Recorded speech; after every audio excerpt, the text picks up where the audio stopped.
Welcome to the History of English podcast, a podcast about the history of the English language.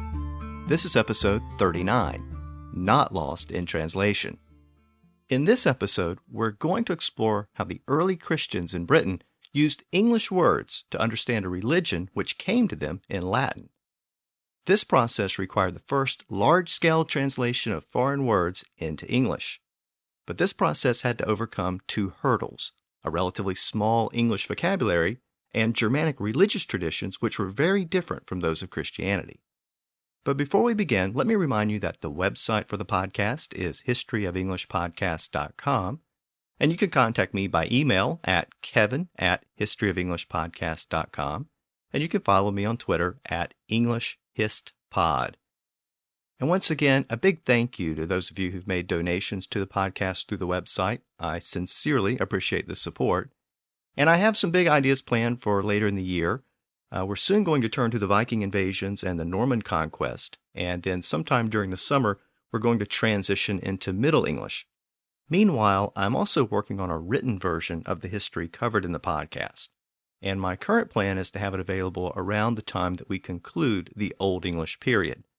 The written version will cover everything from the original Indo-European period through the Old English period. And when I eventually complete the entire history of English, I'll probably do a second volume covering the Middle and Modern English periods. So for those of you who've inquired about a written version, that's the plan. Also, in this episode, I'm going to be exploring excerpts from a couple of Old English poems, Caedmon's Hymn and The Dream of the Rood. And I'm putting both the Old English and Modern English versions of those poems on the website, so you can just go to episode 39 if you want to see the poems written out.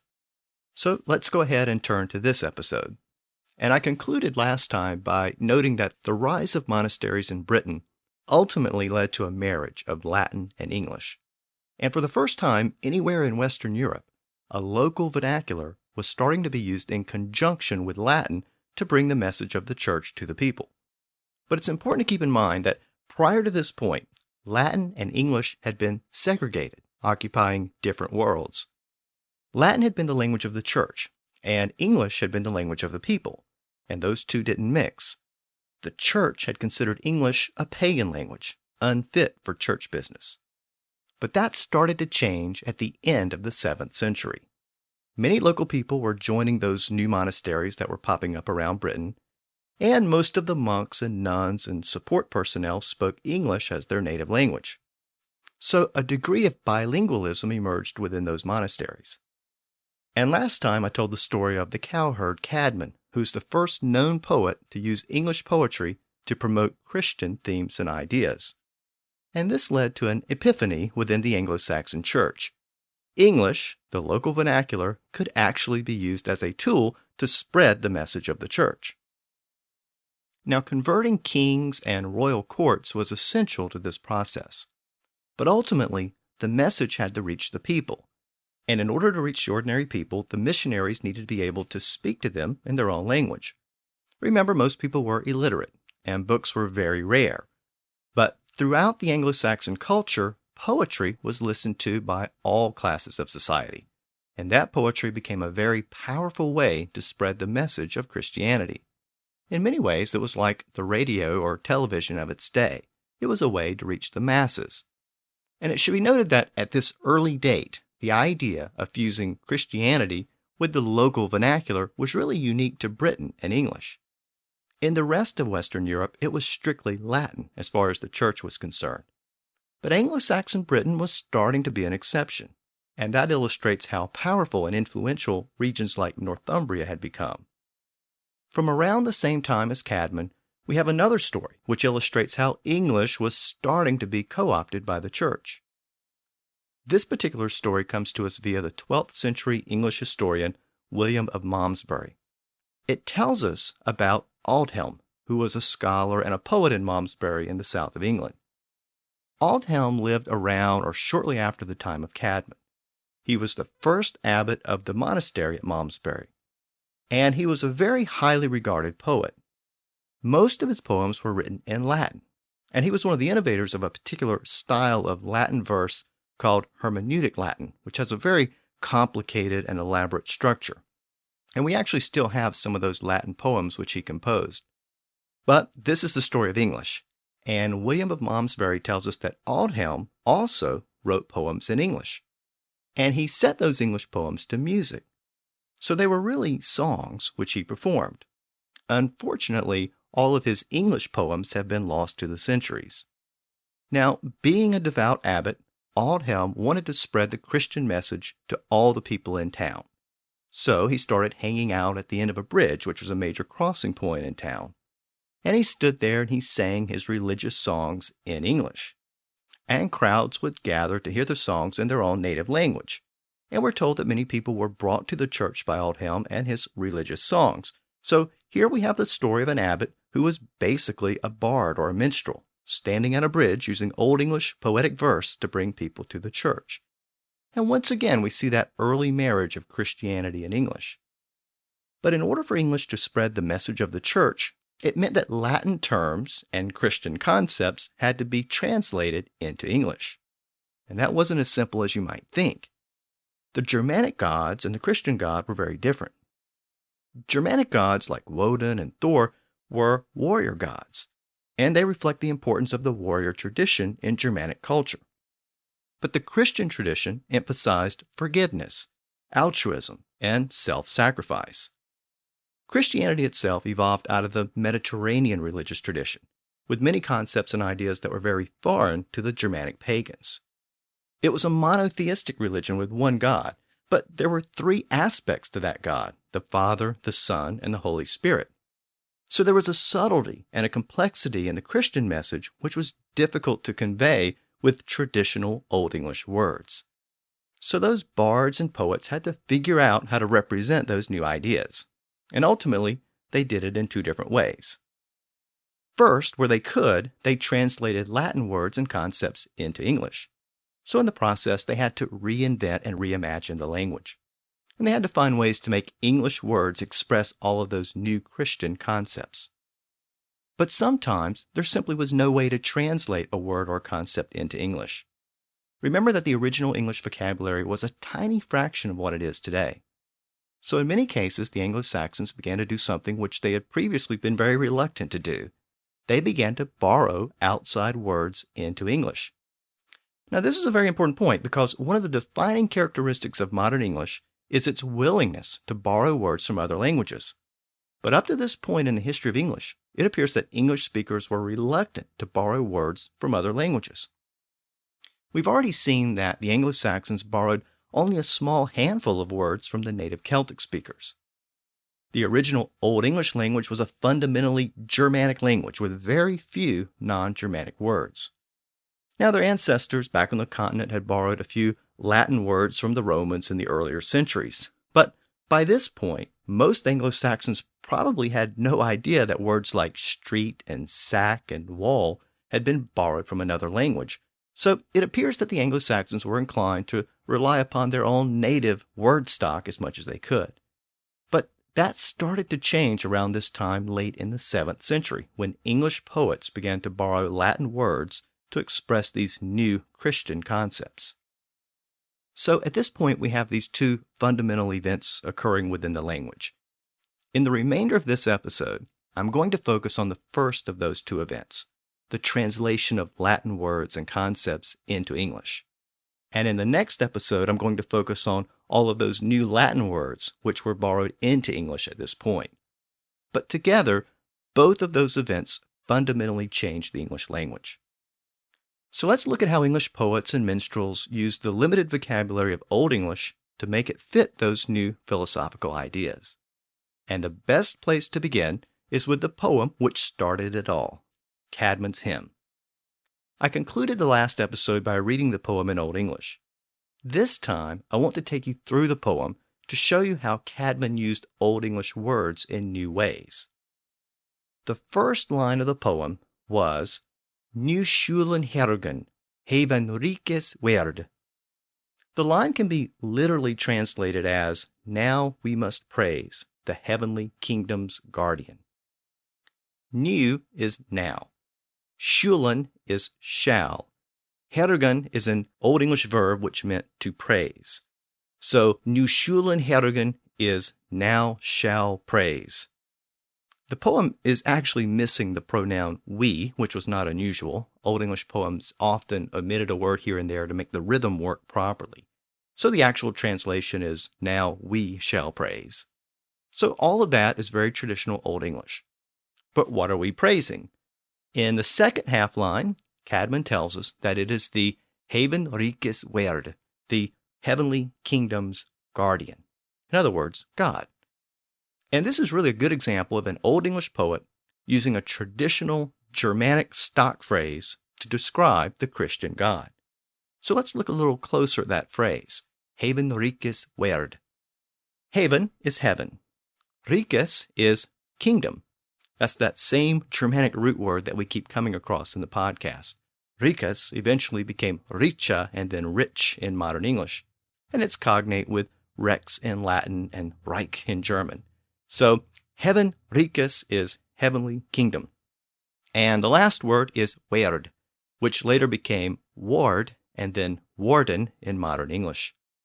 Again, we've seen that word before. Remember that the French borrowed that word from the Franks, and they had a problem with that W sound at the beginning of the word.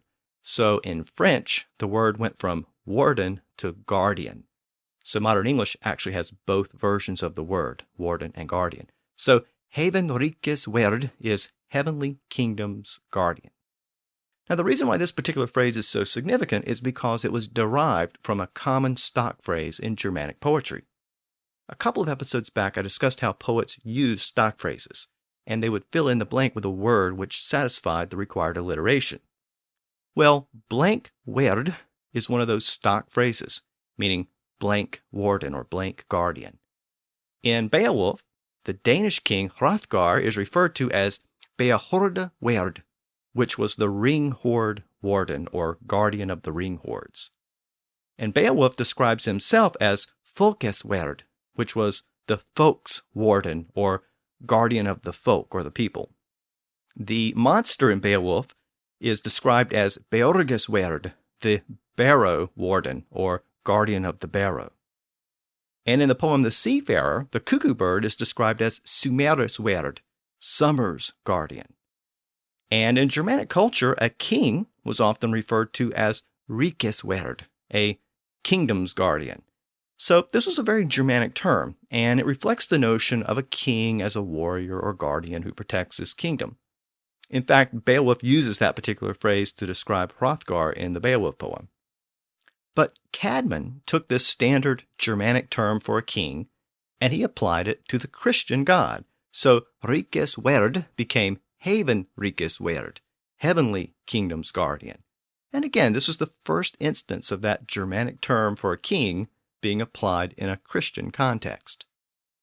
In the third line of the poem, Caedmon describes the universe created by God as Werk Wuldevader, the work of the Wonder Father, or the Father of Wonder. And this is another new term for God using native Old English words, the Wonder Father. In the next line, Caedmon looks for another way to describe the Christian God. The original Germanic tribes back on the continent had developed a word which referred to military service, which, as you might imagine, was a common undertaking. The word was very old because the Goths had a version of the same word. The Gothic version was driugan. Since a soldier's life was hard and difficult, the word came to mean suffering or enduring. It came into English as dre, which is a word which has long since disappeared, but it passed from the Germanic tribes on the continent into French, and it re-entered English after the Normans invaded. This later borrowing gave us the modern word drudge. But that original Germanic word, meaning military service, created another important word in Old English. The word was trichten, and it meant a military leader or chief. And that very old, very Germanic word for a warrior chief was borrowed by Caedmon. Caedmon described God as Eki trichten. Eki meant eternal, and it's actually cognate with the word ever, as well as the French word eternal. All of those words came from the same Indo-European root word. So the term Eki trichten meant eternal chief, and is usually translated as eternal Lord. In fact, this became a very common term in Christian literature written in Old English. Caedmon actually used the phrase twice in the 9 lines of his short poem. But the term quickly died out after the Normans arrived. But again, in this term, we see the Germanic concept of a warrior chief being applied to the Christian God, and he became the eternal chief. In the next couple of lines, Caedmon wants to express the idea that God created the sky and the heavens. Now, heaven is an Old English word, but the pre-Christian version of the word just meant sky, in the same way that we refer to the heavens today to mean the sky and the stars. So Caedmon says that God created, quote, helvon to rufa, heaven as a roof. This particular phrase was a direct reference to the traditional Germanic religions, which often described Woden's Valhalla as a great hall in the sky, and the creation of Valhalla was often described in detail, with the final piece of the roof being placed on top. So Caedmon harkens back to that idea when he says God created heaven as a roof. But in creating that roof, Caedmon couldn't use the term create, and he couldn't describe God as a creator, because create is a Latin word which didn't come into English until after the Normans. So he used the word shope, the original version of our word shape. Remember that this was the same word used for a poet in Old English. A poet was a shaper of words. So God created the heavens by shaping them in much the same way that a Germanic poet shaped words to create poems. And this connection was certainly no coincidence. Caedmon was clearly playing with words here, because he then describes God as Hali Shupen, the holy shaper. By the way, the general Anglo-Saxon word for creation was a compound word, frumschaft, literally from shaping. Frum was an early variation of our modern word from, but in this particular compound it referred to a point or place of origin. So frumschaft was origin shaping.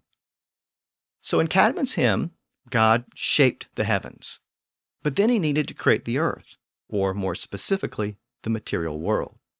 So Caedmon expressed that idea in the next couple of lines. And once again, he borrowed from the traditional Germanic notions of Middle Earth. Now, earth is an Old English word, but it simply meant soil or dirt or ground. So Caedmon needed to express the idea that the material world which surrounds us is distinct from the heavens above us and the underworld of spirits below us. So he used the term Midengard, literally the middle garden or middle yard. Miden was middle, and Gerd was the original version of the word yard. We've also seen that word before. The G sound at the beginning shifted to a Y sound, as so often happened in Old English words, and that gave us the word yard. You might remember that the Frankish version of that word passed through French into English, and the French retained that original G sound and gave us the word garden. So Midengard was the middle garden. But in many modern English versions of the poem, it's often translated as middle dwelling or middle earth.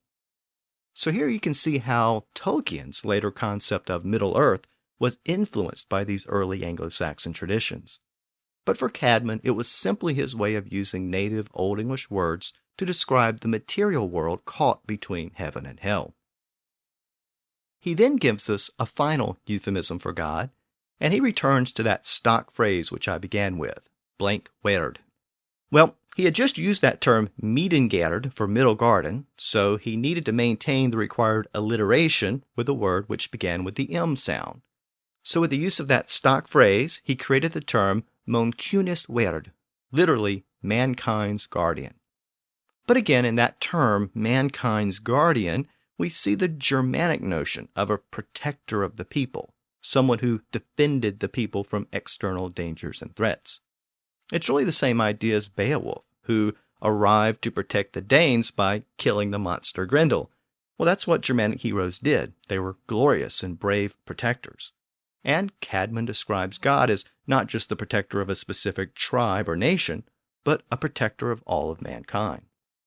So you can see how Caedmon used his English words to convey the ideas associated with the biblical creation story, and also how he mixed traditional Germanic notions of heroism with the new religious concepts introduced by the Christian Church.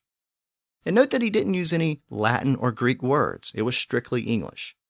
and it showed that English could be used to convey those ideas, at least in the hands of a gifted poet or word shaper. As I noted last time, Caedmon lived in the early part of a period known as the Northumbrian Renaissance.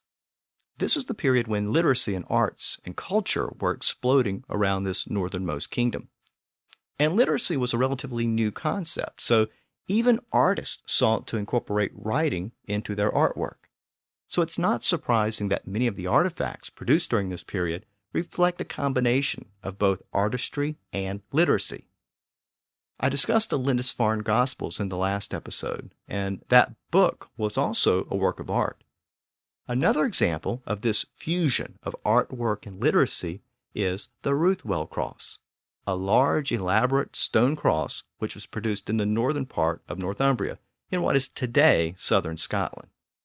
I mentioned the Ruthwell Cross back in episode 25 about the Germanic runes. The cross was constructed shortly after the time of Caedmon, late in the 7th century or early in the 8th century. And it contains inscriptions in both Latin and the Germanic runes. The runic symbols follow along the edges of the vertical base of the cross, and the runic inscription is written in Old English. It's actually a short excerpt from an Anglo-Saxon poem called The Dream of the Rood. And the timing here is kind of important. When the runes were deciphered a few centuries back, scholars recognized the passage as part of the Dream of the Rood poem, but our only surviving copy of that poem comes from the Vercelli book, one of those 4 surviving manuscripts which I discussed last time. The Vercelli book is that book located in Vercelli, Italy. And like the other books, it was compiled around the year 1000. So our only full version of the poem was written down about 2 or 3 centuries after the inscription on this particular cross. So this cross confirms that the poem was a much older poem, which had been around for a long time before the full version was written down in the Vercelli book. Now I should note that some scholars think the runic inscription was added a little bit later, after the cross was constructed. But runic writing gradually disappeared as the alphabet became the standard way of writing English. So even if the inscription was added a few years later, it was probably added much closer to the date of the cross itself than the date of the Vercelli book. Also, the version of the poem on the cross is somewhat different from the later written version in the Vercelli book. So that also suggests that a period of time had elapsed between the cross inscription and the final written version. But either way, the inscription is another example of the fusion of English verse and the new Christian message. In fact, there are some scholars who think Caedmon was the poet who actually wrote the Dream of the Rood poem, but there's simply no way to know that for certain. Now, before we look at the inscription, I should tell you a little bit more about the history of that cross, because that history impacted the inscription. After Scotland became a Protestant nation, the Church of Scotland General Assembly passed an act to demolish what it considered to be idolatrous monuments, and that was in the 17th century. As a result, many of these old crosses were destroyed, including the Ruthwell Cross. It was broken into pieces and scattered around the church grounds. But in the early 1800s, the cross was pieced back together. Unfortunately, some of the pieces were never recovered, and some of the pieces that were recovered were damaged and worn down. So even though most of the runic inscription survives, a few parts of it are damaged or missing. But since we have the full version of the poem in the Vercelli book, scholars have been able to decipher the missing pieces. I should also note that the poem is like most Old English poems in that it doesn't have a title. The Dream of the Rood was invented in later centuries, but it's also sometimes called a vision of the cross. Now the word rood in the title is derived from the Old English word for cross. It was spelled R-O-O-D. At least in the West Saxon dialect, which was the dialect used for the Vercelli book. You might remember that the poem is written from the perspective of the cross, and it describes the crucifixion of Christ. But cross is a Latin word, which wasn't in the English language at that point. So the Anglo-Saxons used their native word, rood, which may be cognate with the modern English word rod, but there's some disagreement about that. Now, in many respects, the Ruthwell Cross is a perfect example of the blend of Christianity and pagan Germanic cultures. The cross has inscriptions in both Latin and English. The Latin inscriptions are in the Roman alphabet, And as I said, the English inscriptions are in the native Germanic runes, the closest thing the Anglo-Saxons had to a native alphabet. And the poem is also a blend of the two cultural traditions. The subject matter of the poem is the crucifixion of Christ, but the story is told in the poetic tradition of the Anglo-Saxons. It's important to put the excerpt contained on the cross into the larger context of the full poem. The full version of the poem contained in the Vercelli book begins with a first-person narrative. In one modern translation, it begins, quote, "Listen, I will tell the best of visions, what came to me in the middle of the night, when voice-bearers dwelled in rest." End quote. So initially the narrator is unknown, but slowly it's revealed that the narrator is not in fact a person. It's a cross, an inanimate object. The full version of the poem reads, again, quote, "This was very long ago. I remember it still, that I was cut down from the edge of the wood, ripped up by my roots. They seized me there, strong enemies, made me a spectacle for themselves there, commanded me to raise up their criminals." End quote. Now, this technique of telling a story from the perspective of an inanimate object is part of the Germanic tradition.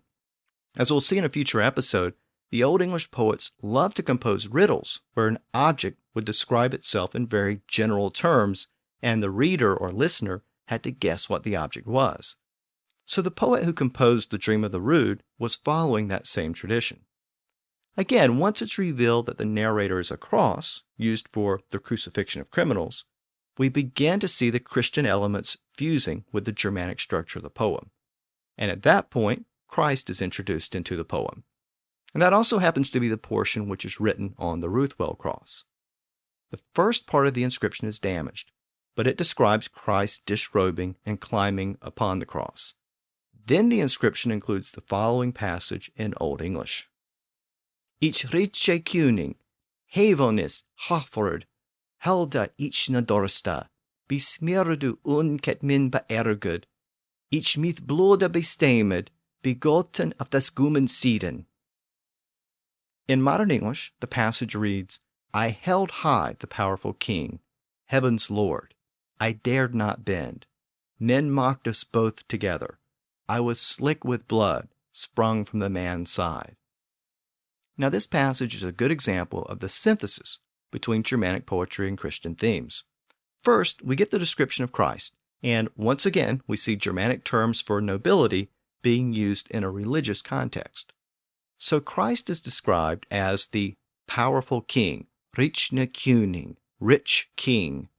But we know that the word rich originally meant powerful, not necessarily wealthy. And the poet follows that term with the phrase Heavenus Haford, heavenly Lord.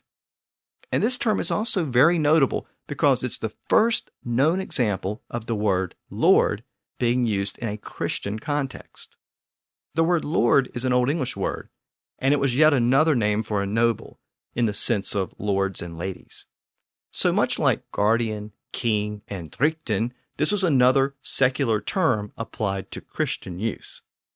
The version of the word Lord which appears in the Ruthwell Cross inscription is Hlavard, and over the centuries, the two-syllable word has been slurred and shortened into a single syllable. But the word Lord was originally a compound word. It combined the original version of the word loaf, as in a loaf of bread, with the same word werd, meaning ward or guardian. So it was Hlafwerd, loaf guardian. And this is yet another example of that stock phrase, blank guardian. And Hlafwerd had slurred into Lavard by the time of the Ruthwell Cross inscription, and Lavard later slurred into Lord. So how did the compound word loaf guardian come to mean a noble? Well, the answer lies in the first part of that compound, the word loaf. Old English actually had the word loaf, which was hlaf, and the word bread, which was bread. Bread is one of the few Old English words which has actually retained its original spelling. But in Old English, loaf was actually the more common term. After the Norman conquest, the word loaf kind of fell out of use for some reason, and the word bread became the more common and more general word. Now, bread was very, very important to the Anglo-Saxons, like most ancient peoples. It could be cooked all year long, so it wasn't seasonal like most foods, and it was a staple of the Anglo-Saxon diet. So it was important to protect and secure the bread once it was baked. So the loaf guardian was the head of the household, usually the husband or the father. And if that sounds kind of crazy, think about the modern term breadwinner, which is a more modern term, but it has a very similar meaning. So hlavard came to mean head of household, and from there it was extended to mean a prominent or noble person. Today, when we think of the word lord in its secular sense, we often think of the word lady, as in lords and ladies. And that association is not an accident, because the word lady is formed from that same word meaning loaf. Lady was originally hlafdia, derived from hlaf meaning loaf and dia meaning maid. So it meant loaf maiden. But the connection to bread actually goes back even further than that. The word dia, meaning maiden, originally referred to a person who makes dough. In fact, that word dia is cognate with the word dough, so it originally meant a dough maker, but it later took on a more general sense as a maiden. So the term hlafdia, meaning loaf maiden, was actually kind of redundant. In the original sense of the words, it literally meant a loaf dough maker. But you can see how important bread was to the culture. So in early Anglo-Saxon culture, each household had a loaf maker and a loaf guardian. The wife made the bread and the husband protected it. And the word for loaf maker or loaf maiden became lady. And the word for the loaf guardian became lord. So to the Anglo-Saxons, the word lord always had an implied sense of a guardian, because it was actually part of what was originally a compound word. And the poet who composed The Dream of the Rood was well aware of the sense of the word as a guardian. So hlavard, or loaf guardian, became the heavenly hlavard, the heavenly lord.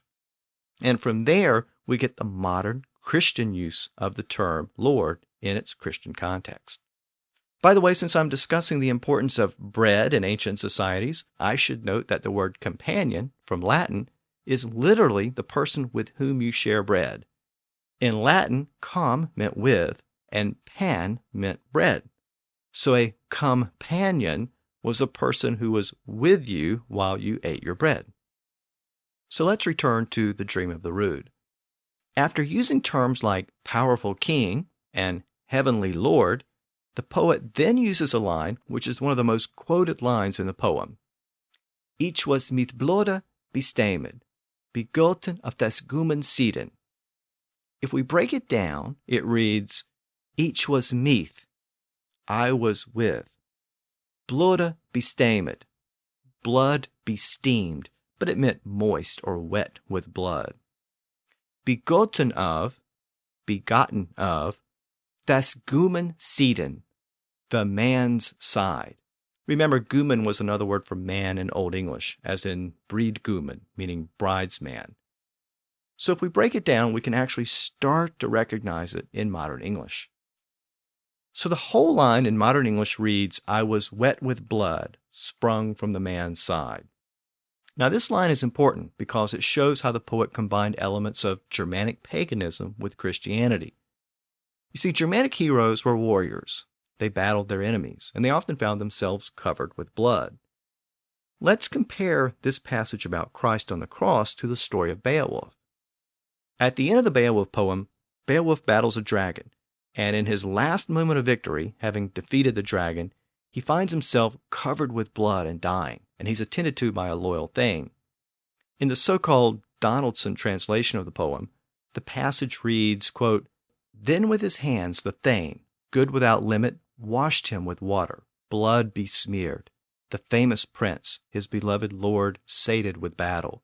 He knew well he had lived out his days, death very near. End quote. So we see that Germanic heroes sometimes faced a great battle, where they were battered and bloody, and eventually died. So the Dream of the Rood alludes to this tradition when Christ is described as, quote, a powerful king and a heavenly lord, and he's bloodied on the cross before dying. But the image of a bloodied cross has another significance in Germanic religious culture. In native Anglo-Saxon religions, it was common to sacrifice an animal and spread the animal's blood on an object to ward off evil spirits. A word developed from this practice. The word blood was an Old English word, blod, with deep Indo-European roots. And the process of sprinkling blood on an object as part of a religious ritual was called blatian. And this word became blazon in Middle English and bless in Modern English. So the word bless is actually a native English word, which is derived from the word blood, and specifically derived from the process of sprinkling blood on an object as part of a religious ritual. And in Old English, the word bless was extended to the new concepts introduced by Christianity. It was used to translate the Latin word benedicere, which meant to consecrate by religious rite or word. So instead of consecrating with blood, it came to mean consecrating with words or other rituals. By the way, another Old English word for blood was dreer, which specifically meant blood dripping from a cut or a wound. It actually originated from the same Indo-European root which produced words like drip, drop, and droop. So the word dreary meant something that was bloody or dripping with blood, and it survives in modern English as the word dreary. Over time, it's come to mean something dark, gloomy, or melancholy, but it still retains the original sense of something dripping. So we speak of a dreary day, meaning a wet and gloomy day. So as you can see, the Ruthwell Cross is a good example of this early marriage of Germanic and Christian philosophies. And we can see how native English words were being appropriated to new religious uses. Outside of Caedmon's hymn and the Ruthwell Cross, we have lots of other examples of this process which have survived into modern English. One of the best examples is the word God, a native Old English word. Its original meaning was simply a deity. And of course, there are many gods in the original Germanic culture, Woden, Thor, Tiu, and many others.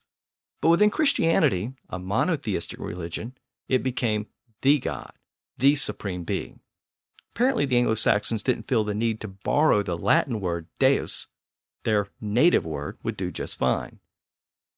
Now, a common myth or misunderstanding is that the word God is cognate with the word good.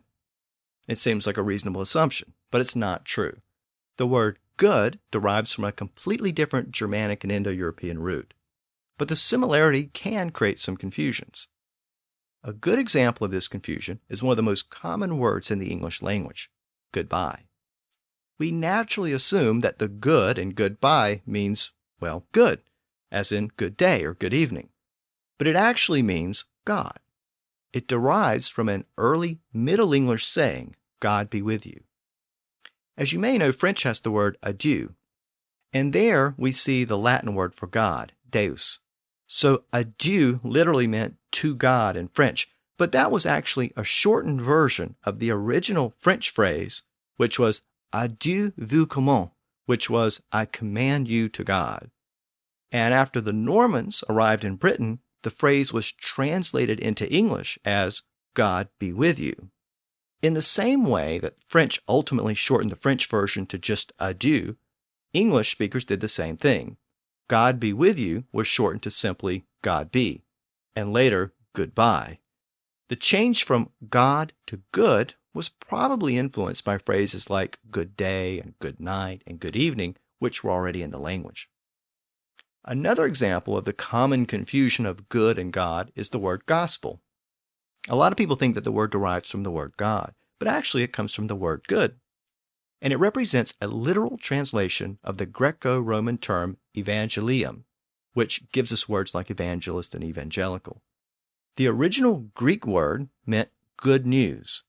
So the Anglo-Saxons adopted a literal translation of the word, good and spell, which meant story or message in Old English. So the good spell meant good message or good tidings. But later English speakers were once again confused with the similarity between good and God. They thought that the word was derived from the word God, so the pronunciation shifted from good spell to God spell to gospel. The newly Christian Anglo-Saxons also had to translate the Latin word sanctus, which gives us later words like sanctify and sanctuary, as well as words like sacred and saint. So they decided to use an old Germanic word which has deep Indo-European roots. The original Indo-European word, kailo, meant undamaged or undiminished. The word passed into the Germanic languages, and under Grimm's law, the K sound at the front shifted to an H sound, and it produced two very closely related words in Old English. One word was hall, the original version of our modern word whole, W-H-O-L-E. The other English word was helan, the original version of our word heal. To heal something was to fix it, cure it, or make it whole. And that's the word which the Anglo-Saxons decided to use for the Latin word sanctus. In the same way that a healthy person was intact and whole and unviolated by sickness or disease, something that was sacred was also whole or unviolated. So the word holy was appropriated to describe something sacred. So holy meant pure or uncontaminated. And in that sense, we can see the connections between holy, whole, heal, and health. All of those words being closely connected Old English words derived from the same ultimate root. I should also note that the word holy was pronounced holly in Old English, and that original pronunciation has survived in the word holiday, which is literally a holy day. I should also remind you here that the word Catholic comes from a Greek phrase which meant on the whole or about the whole, and it later came to mean universal. So we see the same idea within the original Greek terms as well. The Anglo-Saxons also had to translate the Latin word for unchristian or unholy behavior. So they used a native Germanic word which meant a transgression or improper act. The word was sin, and it thereafter took on a very specific religious meaning. In the Christian church, it was important to confess one's sins. This was the confession, but confess and confession are Latin terms which entered English after the Norman conquest. So the Anglo-Saxons had to find a way to express the concept of making confessions and receiving absolutions. So they used the native word shrivan, which basically meant the process of writing something down or documenting it. So a person making a confession to a priest was documenting or publishing his sins in much the same way that a writer documents or publishes his ideas when he writes them down. Now you may have noticed that the Old English word shrivan resembles our modern word scrivener, and that's not a coincidence. Scrivener comes from Latin, but it appears that the Old English word shrivan was derived from an earlier Germanic word, and that original Germanic word was likely borrowed from the early Romans, who were much more accustomed to writing. So shrivan is ultimately cognate with Latin-derived terms like scrivener, as well as scribe and script. So shrivan was now used by the Anglo-Saxons to mean the process of making a confession.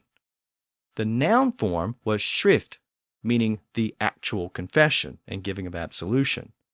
A short shrift was a confession that was cut short, and this was particularly the case with condemned prisoners who were often given only a few seconds to make their confession to a priest before they were executed. And that phrase has survived into modern English. Today, the term short shrift means any activity or event which is cut short or which receives insufficient attention. Now, when a person converted to Christianity, they were usually baptized, but Old English didn't have the word baptize. Instead, the Anglo-Saxons chose to use the word dupan, which meant to immerse. Even though baptize was later borrowed into English after the Normans, the original word dupan survives in the modern word dip. And speaking of baptize, there's a connection between the word baptize and the word epiphany. In modern English, an epiphany is a sudden insight or realization about something, but it was originally the name of a Christian festival which commemorated the baptism of Christ. The festival was typically held on January the 6th. But rather than borrow the very un-Germanic word epiphany, the Anglo-Saxons came up with a very English way of expressing the same idea. Since the festival commemorated the day Christ was dipped in water, the holiday came to be called Bath Day, pronounced almost exactly the same way in Old English. So between Epiphany and Bath Day, we can see how one term sounds very sophisticated, and the other sounds very, unsophisticated. But that just reflects how the Anglo-Saxons had to translate those Latin concepts into their somewhat limited English vocabulary. Now, in addition to baptism, prayer is also a very important part of Christianity. But again, pray is another Latin word which arrived after the Normans. The Anglo-Saxons used their own word, bedon, which meant to ask or request something. And that word survives in the modern word bid, in some cases. Bid actually has two different meanings in modern English. Usually we think of it as an offer or proclamation. So if we bid on something at an auction, we're using the word in that sense. And if we forbid something, we're using it in the same sense as a proclamation. But this sense of the word bid comes from a different Old English word, the word beodon. But we also have the word bid in the sense of bidding someone farewell. And that use of the word bid comes from a different Old English word, the same word which the Anglo-Saxons used for pray. To bid someone farewell originally meant to ask or request permission to leave. So in earlier English, you might bid someone farewell, or you might bid to God for good health or good fortune.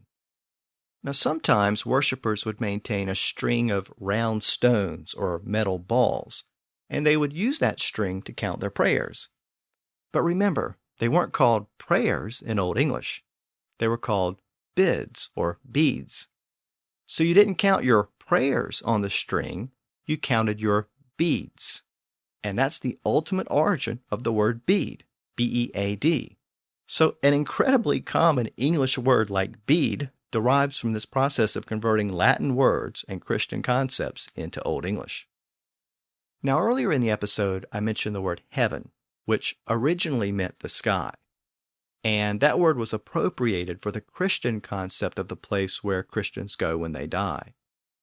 And you might remember from my discussion about the early Germanic tribes that the word hell was a Germanic word for the watery underworld of the dead.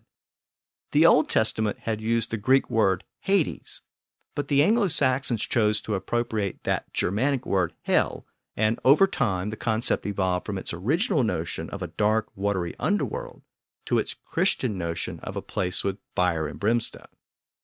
Of course, hell's most famous resident is the devil, another Germanic word converted to Christian use.